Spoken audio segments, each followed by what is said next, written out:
Hi there, I'm Eric Wordweaver Sjerven, Goldie of the Ridgar folk here in East Texas, and I'd like to welcome you to The Raven's Call. This is a show where I ramble on about different heathen-related subjects, just kind of whatever strikes my fancy, sets my mind on fire at the time. Big UPG warning at the beginning of this, like always. This is just how I see the world. This is how I do heathenry. And so take that as it will. Hopefully it's a conversation starter for you, or at least gives you some different points of view to explore as you build your view of heathenry in the world, and just your in general world view. So please take that for what it is. Understand, I am not the ending authority on anything in regards to this. I'm just a guy who has a channel, likes to talk, and folks seem to like to listen to what I have to say. So standard housekeeping stuff before we start. Hit subscribe down below, ding the bell. Helps the channel get out there. At the time of this filming, I think I'm 4 away from 2,000. So I need to start coming up with some kind of something special to celebrate the break of 2,000, provided that we do tip over it and stay over it. All my contact information is down below. Feel free to hit me up, email. There's a mailing address down there if you guys want to send anything in. I do take viewer requests. As you will see, today's show is based on one of those. So do send in viewer requests, whether that's by email or in threads on the Facebook group, whatever. Hit me up. I love to use those to build shows because it tells me that I'm giving you guys what you want to hear. Okay? So onwards to today's subject. Now, today's subject is a viewer request, like I said before. This is from Joe Ty on the Facebook group. And he pitted up a question about the way that heathenry works with regards to ancestors when it comes to some of the more dubious connections, some of those that you may be in doubt of, have question of, or just basically have no knowledge of. And that's a thing. That's a complicated situation. So we're going to break this down into a couple of different categories, because he did break his question down into a couple of different categories. Now, the first area that he asked about was simply, how do you deal with not knowing your ancestry back beyond your parents? Okay, and we'll break down into some more specific stuff here in a few, because the question did go into some more details. But in general, first, the deal with honoring one's ancestors, even if you do not know who they are beyond one generation or 2 generations, doesn't mean that you can't honor your ancestors. Okay. You can honor your ancestors as a whole. Now, it is generally more effective. There's more close tie if you can tie it to a specific memory, an ancestor that you had weird with, that you got weird with all of them, but that really close ties to, and that weird tie was stronger, like a grandparent that you may have grown up with, or a great-grandparent that you have fond memories of. Ultimately speaking, the impact that ancestors have on our weird today, as far as the influence through our orlog, goes back about 5 generations as far as anything that's significant, as far as their immediate actions having impact on your life today. The further back you go, the more diluted the effect is. So the ones that you would be more worried about honoring are those that are within the more recent generations. So that if you're going to try and learn somebody's name to honor them in ritual, I would first focus there, because those are the ones, what great-grandfather did as far as where he chose to work and where he chose to raise his family, the values that great-grandmother held and that she might have taught the children, the skills that she may have taught them, the care that she provided them, or the tasks, the skills that she was good at, or the whatever. All of these things have a much greater impact on you in the here and now than some ancestor 200, 300 years ago whose name you may have found through Ancestry.com or something like that, and you understand that you are connected to this person, but you don't have any anecdotal ties to them. They're there. They're your ancestor, absolutely. Their actions very much had impact on you being here. If they didn't do what they did, you probably would not be here, along with anybody that came along after that branching point. But again, the effect is somewhat diluted. It's not as palpable. It's not as strong. It's still there. It's still very much a part of your orlog. But the ones that are most prevalent are the past about 5 or 6 generations, which is fine if you know those past 5 or 6 generations. But there's some people out there that don't for various reasons. And we're going to get into a couple of those here in a minute. But what do you do when you just don't know? Well, the answer is simple. You honor the ancestors as a whole. You do. You honor the ancestors as a whole. This is acceptable because it's all your orlog. They're all tied to you. So you sit down in a ritual and you honor your family line. You just hail the ancestors. Now, you may not be able to do things like in Sambal sit around and tell specific stories about a specific ancestor and keep their memory alive because you don't have that memory. But you can still honor them. You can still pay homage to the line in general. And so hail the ancestors, hail my ancestors. That's perfectly acceptable. And making offerings to the ancestors as a whole is also acceptable. You got to remember that heathenry as a tribal type folkway, as a religion, like when we interact with the gods, yes, we can interact with specific gods as a whole, but what we're focusing on is the ties between your tribe or your hearth, your group, with the group of the gods, the tribe of the gods, their family, their extendeds, their sworn-ins, Odin, etc., etc. And yes, I know we don't have any evidence of oath web and stuff like that with the gods. What I mean there are those that are brought into the family, such as Freya, who came to the gods through the culmination of the Aesir War. So they are brought into the tribe, even though they weren't necessarily born of the tribe. And that does play a role in what we talk about here in a little bit as well.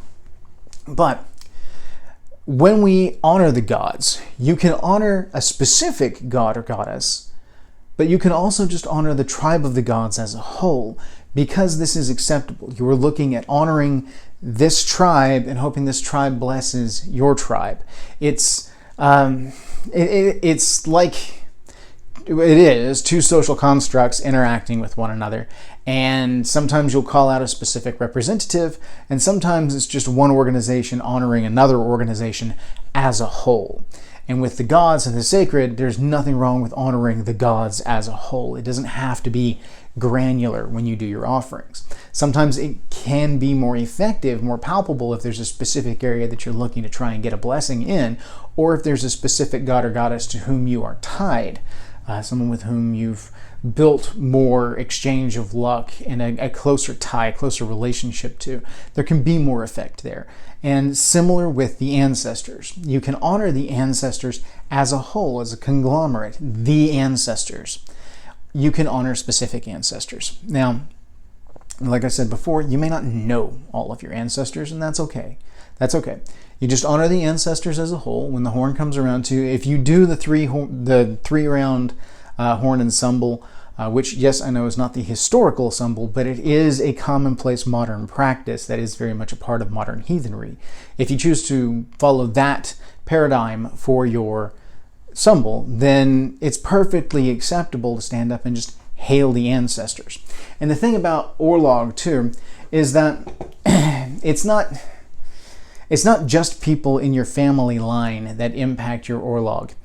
Deep friends of the family, people that are closely tied, that are like family but not, are also tied to your Orlog because their decisions and their actions impacted those individuals of your direct line, and they were very, very close. They were Innengard.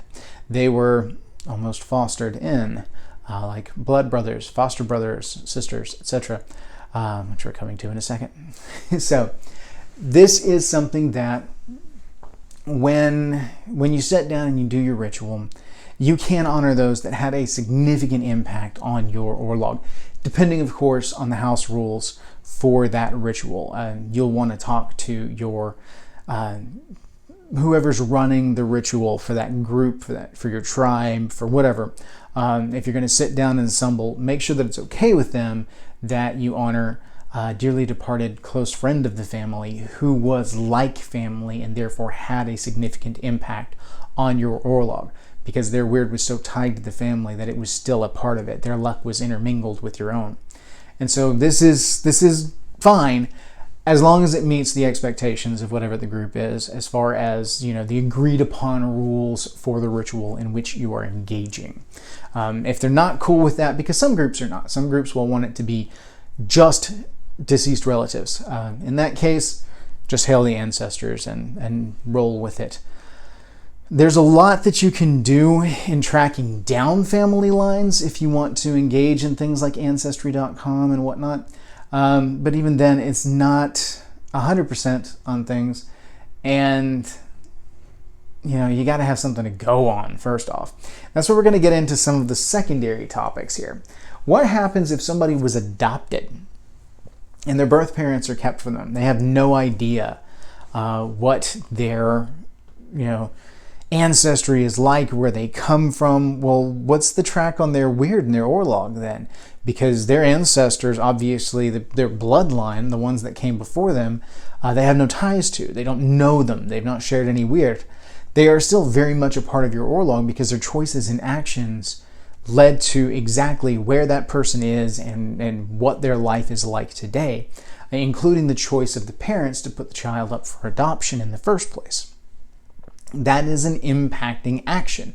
There's a significant action that has repercussions within orlog and weird. It's a big thing. And it's not necessarily a bad thing. Sometimes taking the action of putting a child up for adoption is exactly the right option to provide the strongest luck possible for that child. Because here we're going to come into a third area. We're going to look at the fostering element of heathenry. Because in the olden days, it was very, very common for a lord to send his children off to another lord and have them be raised by that lord for a period of time. Whether it be their entire childhood or just a section of it, they would become a foster child of that family. And when you send a child to foster within another family, they are accepted into that family. They are made a part of that family. And when they are made a part of that family, they are brought into the weird and orlog of that family. They become like blood. And this is something that we've seen throughout the stories, the sagas, the Skringla, stuff like that. There's a lot of evidence for this, that when that child is brought into the family, they're brought into the weird and orlog of that family. They share in the luck of the family that they are joining. And they bring their store of luck to that family as well. So it's an additive element to that family, because they're going to come, especially if they're coming from a family with strong luck, good strong luck, and then they're asked to be fostered by this other, let's say this chieftain of this particular area, or this Goðr. We'll do Goðis in Iceland. Let's say this Goði here wants to send his child to be raised by another Goði on the other side of Iceland. But because this guy has got really strong gefrein, really strong luck in the area, he's well known, he's well spoken of, well regarded. Their entire family is just top-notch people. This kid comes with just a ball of fantastic luck. Bringing that child in as a foster brings honor to the individual that's fostering the child. It brings in that luck, it shares that, it's adding a gift of luck to bring this child in. And in return, this individual gives the gift of their luck, of their weird, of their knowledge, of their experiences to this child to help make this child the best of both worlds.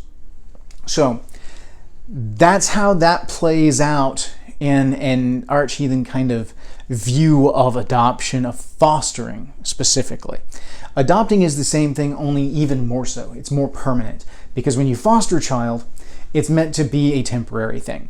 Even the foster father will look at that child as their own.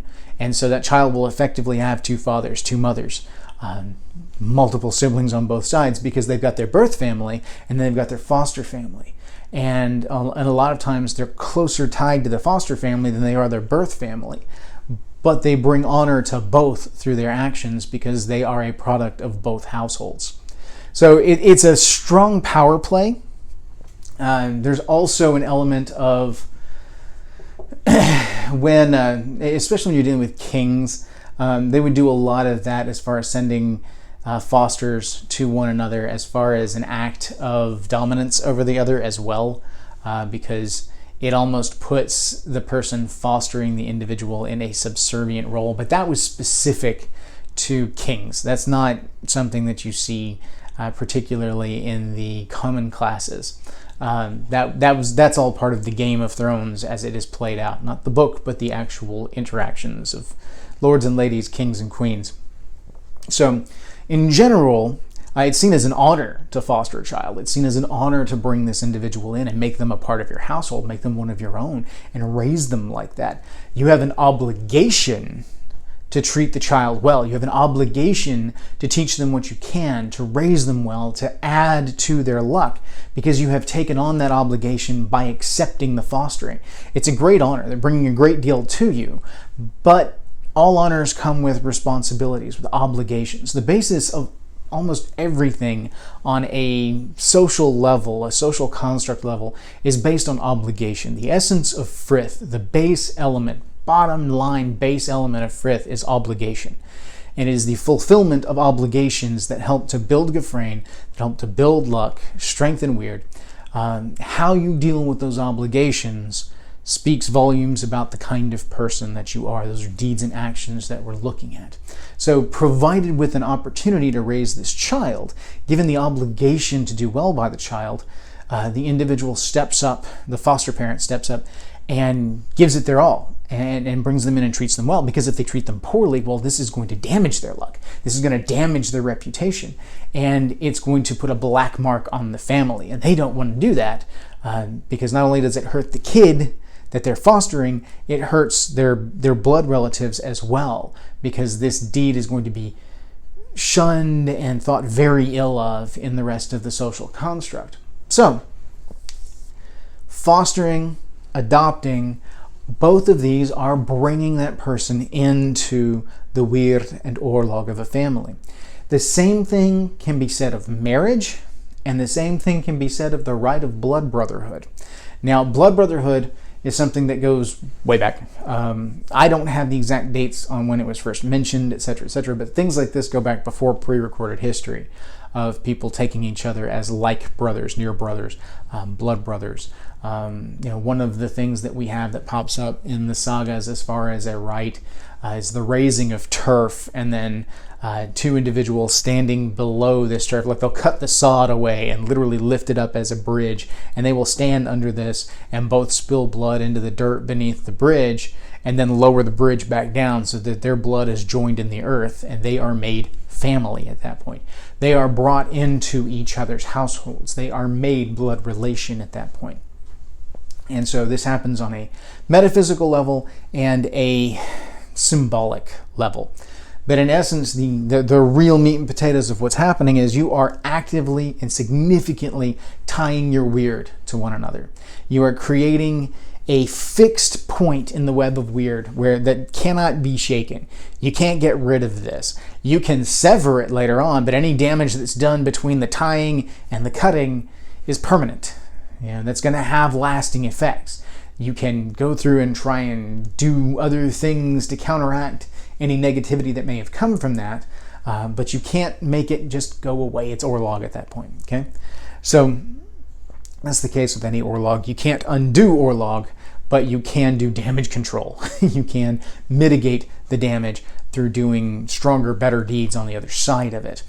Same thing here. But if it's a good thing, if this blood brotherhood relationship is good and strong, then both sides benefit from it. Both sides gain honor, both sides gain strong luck, and both strengthen their weird through this tie. So, it's a little bit on the history of things. How does that play out today? How do we see these things today? Well, it's simple. The fostering system in the modern world is not the same as it was back then. Okay, to say fostering is not to say the same as fostering a CPS child or something like this. And I know this is the field that I work in. When you foster a child in this essence, you are bringing them into your inner yard. You are bringing them into the innengarth. You are accepting them into your household. And it's a dangerous game, but it brings a great deal of honor through the actions done. So again, it's still an honor to foster. It is something that definitely benefits the child because they may be coming from a position, if they're in CPS, they're coming from a position where their luck is not strong to begin with. And landing in a good foster home will help to strengthen that. But again, it's not a permanent thing. Like fostering of old, it's just not... In fostering of old, it was an engaged relationship between the fostering family and the family of origin. It was an arranged situation. In the modern day, fostering is disconnected in that. There's no tie between the foster parent and the birth parent outside of whatever mechanisms are in place dependent on the state in America that you live in for the fostering, and I can't speak to other countries as far as how they handle these particular situations. I can only speak to America as far as how the U.S., as far as how we deal with the fostering situation. And specifically, I can talk about Texas because that's where I'm at. Every state has different foster laws and rules and systems set up. So it's not a universal thing, just period. So anybody watching this overseas, you got to remember the United States is basically 50 different sovereign countries all agreeing to work together and play together under the generally loose guidance of the federal government. At least that's how it was supposed to be set up. So anyway, in the olden days, fostering was an agreement between the birth parents and the fostering parents. In the modern day, it's not. The birth parents have no control over what foster family the kids go to. The state has control of that. It would be like a king coming in and ordering fostering between two families that may have no relation whatsoever and no ties to each other. So that weakens it a little bit in that it takes away the free will action of it. Old school fostering was stronger because it was a willful action.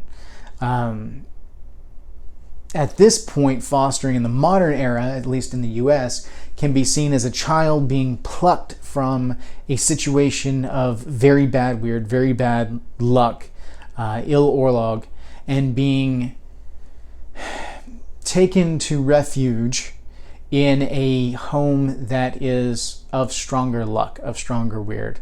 And Gefrain plays a big role in establishing a family as a quality foster family. The stronger your Gefrain, the better the kids you get, and the more that adoption agencies, foster agencies want to work with you. Now, adoption is still the same as it was back then as far as that permanence. With fostering today, most foster placements are not permanent placements. A lot of them are going to bounce from foster home to foster home, and it's disjointed, and it's a fractured web of weird. And so it makes a very difficult position for that child in understanding their weird and understanding their orlog and where they came from. Nonetheless, all of those actions, all of those households they're tied to still play a part in them. They may not be as palpable, they may not be as strong as if they were in one single household and got the influence and strong weird tied through years of interactions and meaningful interpersonal relationships, that they would have in a singular home. But they still have these meaningful interactions. They still have everything that these people teach them and they carry forward, that they incorporate into themselves and make a part of their orlog. Every single person that touches their lives is a meaningful interaction in some way, shape, form, or fashion. Meaningful, not necessarily positive or negative.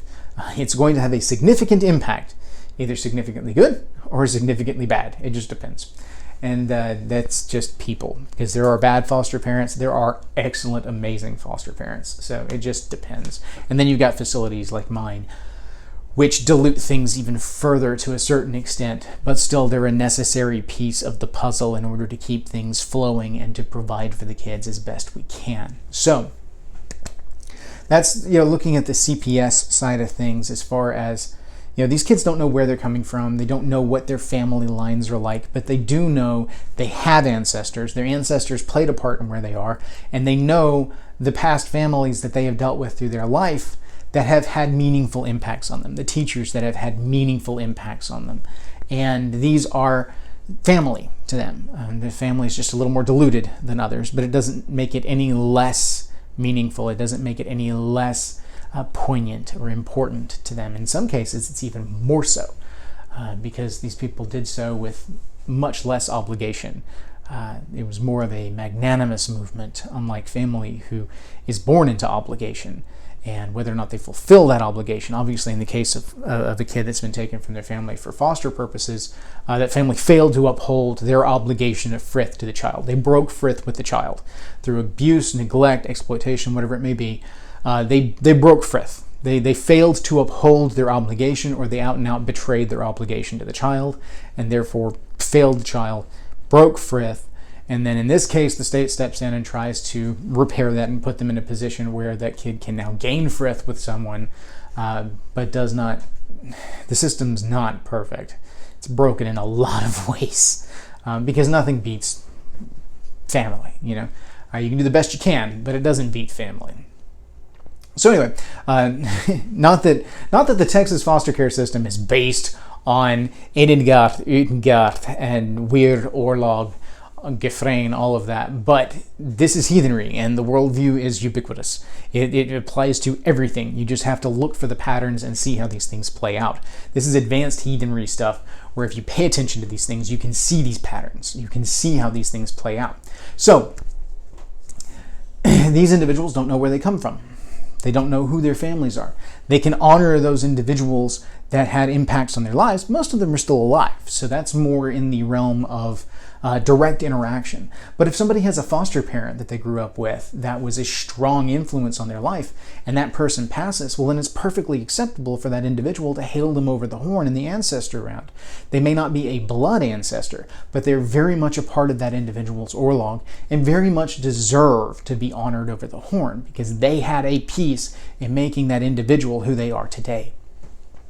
So, when dealing with ancestors, it's okay to do generalizations. It's okay to hail the ancestors as a whole, but it's also okay to hail the ancestors of the foster family. It's also okay to honor the ancestors of the adoptive home. In a lot of ways, it's more appropriate, because that is the part that's actively having an influence on you in that moment, that has had the most influence on you, and that needs to be honored. If you have strong families, strong memories of family before foster, before adoption, then yeah, you can tie back to those. But a lot of folks don't. A lot of people ended up in the system, or ended up being raised by other family members and not their direct parents. And so, the influence of Weird and Orlog shifts. Yes, they have all of the Orlog they inherited from their parents when they were born. They have all of it, everything up to the point that they were removed from the parents, or that the parents passed away, because orphan is a thing, and that doesn't shift things at all. You're still very much tied to the family. The only difference here is that instead of being taken from the family was taken from the child. And in these kind of instances, the same thing applies, but hopefully they've had a chance to find out a little bit of their ancestry. If it happened when they were too young, same thing applies. Generalizations of ancestors as a whole, and hailing the foster or adoptive families that do raise them, that do have an active role in that, because their ancestors become your ancestors. You are brought in and made part of the family. The same thing happens with marriage. When you marry into a family, you gain their ancestors, they gain your ancestors, because you're made one family unit.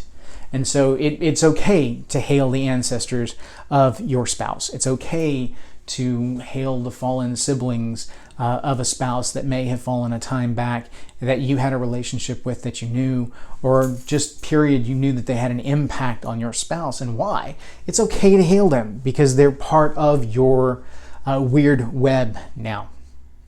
So hopefully this makes a little bit of sense. The key point is understanding that it's not necessarily just about blood ties.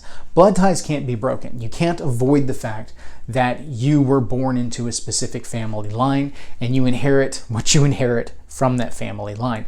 But they're not the only ones that impact you. That is the core base of your orlog. That is what you are born with, is family line orlog.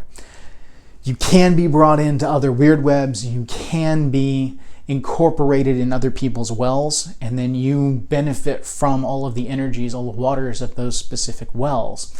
You don't just toe into the shallows. The water's all tied together. It's all part and parcel. And if you're brought into their family, you're brought into the family.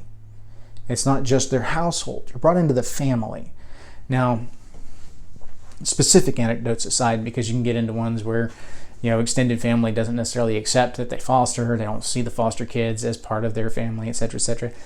Then you're getting into some of the more broken aspects of fostering. But I myself have cousins that were adopted. I've got a cousin that was adopted from Romania, as a matter of fact, and she's just a cool individual. She is so neat, and she is very much family. Period, the end. There's no question. She has everything that she inherited from her birth parents in Romania, but in the same, she is one of us, and she is definitely tied to our Orlog and to our family line. There is no question. When she goes into the mound, she has 2 tables that she can choose from, and I do hope that at least in some of it she chooses to sit with the ancestors of our line, because she has brought great honor to our line as being just who she is. And and I've got a couple of cousins that are like that. I know a lot of people who have been adopted and brought into a home and made part of a family. That's amazing. That's awesome. That's good. Bully for you. That's amazing. That's good. Honor that family. Honor their ancestors. They're your ancestors too. Now, this is kind of a roundabout way to wrap this up, but in general, what I'm getting at here is that it is a difficult question when you're asking about what do you do with ancestors when you don't know your ancestry. You want to feel like you belong. You want to know that bloodline. You want to know the great-grandparents, the great-great-grandparents. And I don't have an answer for you on that. I mean, hard research, things like that can definitely help, but it's not necessarily an end-all be-all. Sometimes things like these DNA services where you go in and do like the Ancestry, Ancestry.com has one, 23andMe has one. You got a couple of these where they'll go back and they'll trace your ancestry based on DNA. That can help find DNA relatives. It's not 100%, but I have seen people reconnect. Heck, I've got family members that I have reconnected with, or I have connected with in the first place. Not a reconnect. I didn't know these individuals before they popped up through Ancestry.com. And we found our relationship. And then we're like, hey, cool, we're cousins. About 4 or 5 generations back, during one of the splits where one of the family sides went this way and one went that way, hey, we meet up and it all comes full circle. It's neat, but it's not a guarantee. There's things that you can do to help find family, maybe, possibly. It depends on records. It depends on who participates in these programs. It depends on whether or not you were removed from family from a different continent and then brought here. That makes things more difficult. If you were part of an exodus, if you were part of any number of things, there's a lot of things that complicate it. And so I don't have one easy Pop-Tart answer. Stick it in the toaster, boom, there's your ancestors. I don't have that. I don't have that. I don't have Pop-Tart ancestors. But that's one of my more bizarre hashtags, isn't it? Hashtag Pop-Tart ancestors. Oh, I don't think I want that one to be a thing. Anyway, that's going to tell me who makes it all the way to the end of the video, because somebody's going to jump in the comments and make fun of me for hashtag Pop-Tart ancestors. That's how I'll know you've watched the whole video. Because, anyway, so generalities are fine. Generalities are fine. Hail the ancestors as a whole. Hail your Disir, hail your Alfar, hail your ancestors. And hail the ancestors of your adoptive families, if you were adopted, your foster families, if you were fostered, if you've been brought in, if you were raised by a friend of the family. That's fostering. That may not be through an official foster channel, but you were fostered by a friend of the family. That's valid. That's good. Honor their ancestors too, because they had a huge part in making you who you were. Okay? So, because family's not simple. Family, when you start tracking down what family looks like, family doesn't have one set dynamic. There's not one set pattern that constitutes family. Family looks like any number of things. And family is blending of families. It is bringing different tribes of people together. And it's complicated. It is absolutely complicated. But the simplest part of it is that you honor those that had a hand in making you who you are. Can't deny that bloodline had influence in who you are, where you were born, what you were born into, socioeconomic status-wise, etc., etc., etc. But you can't deny that foster families, adoptive families also had a significant impact on making you who you are if you went through those channels. So anyway, I hope that answers that question and wraps it up for you in as tight a little package as I can. This is a subject that I can go on for hours because it's a subject that I think about a lot given my field, and I'm actually kind of surprised I haven't done a video on it before. I think I've mentioned it before in previous videos, but since Joe asked this one, Joe, this one's for you, man. I hope it answers your question. I hope it gives some insights that maybe will help you explain to the individuals that keep asking you these questions. Maybe give you some grounds on where to start a conversation with them, because I get it a lot myself. People come up and say, well, what do I do about this or what do I do about that? And I'm like, honor your ancestors, and then honor the ancestors of the family you ended up in, not just the family you were born into, but the family you were raised by. That's a big thing. So thank you all for watching. I really appreciate it. It's amazing to me that we may be hitting 2,000 subscribers either by the time this goes live or maybe perhaps shortly thereafter, because literally I need like 4 subscribers to tick over. But it seems like every time I get 2 or 3 subscribers, I lose one. So if we get to make it up over 2,000 and stay there, I'm going to have to come up with some kind of something special to do for the channel. I'm not sure what it is yet, but I'll come up with something. So hail to you all. Thank you. I greatly appreciate it. Please keep sending in your requests because they make great shows. Some of my best episodes are ones that have come from viewer requests because you guys ask good questions. And a lot of times that's better than me just getting up and rambling about whatever I have on my list at the time. I love questions. I love viewer requests. And if I haven't got to your viewer request yet, I have several on my list. I'll come around to it.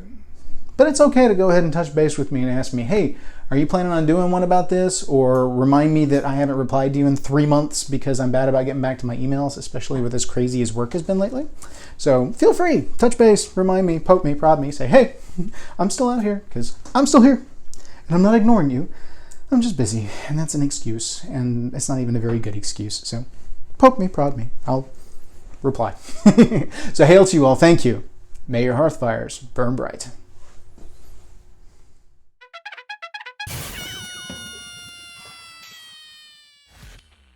All right, I'm gonna try this again. No, we're not. Camera's falling. Ain't that some shit? Yay! Come on now. Stop it.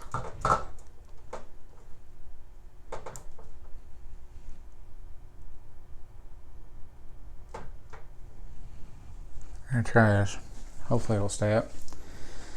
Oh man, that sun is killing me. Texas summers, yo. It's early yet. That means the sun's coming in on this side and it's just driving me nuts. It's driving me crazy. That's what it's doing. Don't know what I'm gonna do about this bloody sun, but that's okay. We'll roll on anyway. That's what we do. Well, there's no reason to worry about it now, is there? Anyway. I'm a goober, but I have fun. That's what it's all about. All right. Where's the glasses? They're not necessary. Slick the hair back. Blip, blip, pre-show preening. Okay. All right, we are live. In 3, 2, 1. Let's jam. Hi there. I'm Eric Wordweaver Sjerven, Goathie of the Ridgar folk here in East Texas, and I would like to welcome you to the Raven's Call. Forgive the lighting, guys. I'm having to film when I can, and unfortunately today that means the sun is beating down on my window over here, and that's just like it's crazy. So anyway, that's bad. That's bad. Kill it, scrap it, throw it in the trash. All right, let's go forward in 3, 2, 1. Let's jam.